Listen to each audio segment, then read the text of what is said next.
అమ్మా జనని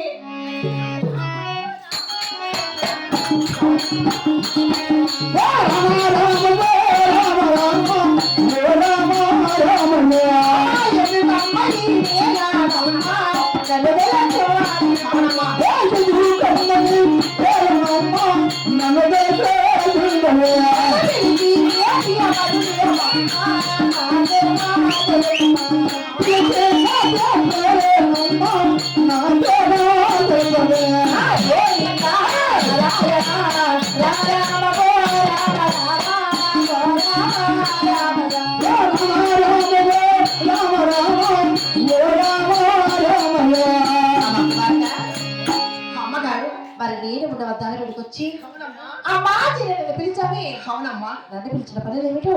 అవునమ్మా. ఒక్కసారి తెలపమ్మా. తెలుపుతానమ్మా. గోవింద నారాయణ వైకుంఠవాస గోవింద నీకు పాప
నీ యొక్క బంగారి పాత్రలకు 10,000 వందనాలమ్మా. అయ్యో నా బిడ్డ చుక్కి బావతల్లగా నూరేళ్ళు వదిలవమ్మా.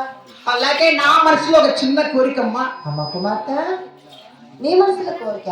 అవునమ్మా. అదేమి కోరికమ్మా? నేను అడిగినందుకు ఎటువంటి సందేహం లేదంటే ఆటలాడుకుంటావా? బొమ్మలు ఏమైనా కావాలన్నా? అలాగే అడుగుతానమ్మా. ఏమైనా కావాలన్నా? మరి ఏం కోరిక తెలుపమ్మా? అలాగేనమ్మా.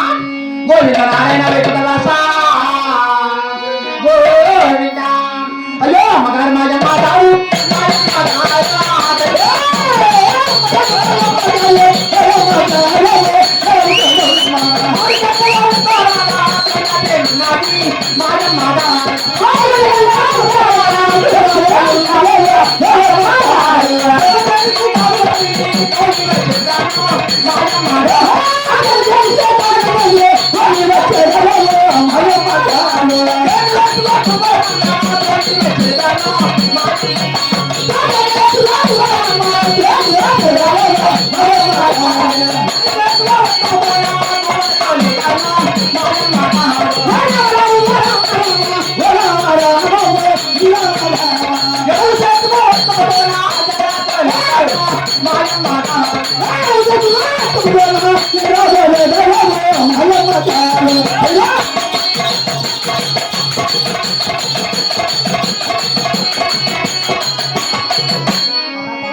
అదిగా ఊరి కట్టుతున్న బాగానే మా అన్నగారు ఎడమతి వేసిన జొన్నసొల్లు కదమ్మా ఉండదమ్మా జొన్నసొని కవి వెళ్ళాలని గెనుమ 16 గెనుమ తిరగాలని కేకలేసి గువ్వలతో నా మనసులో కోరికమ్మా.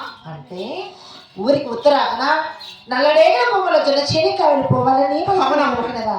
అవునమ్మా. అమ్మ కుమార్తె అమ్మ ఎవరు చెప్పిరి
అమ్మగారు మరి ఊరు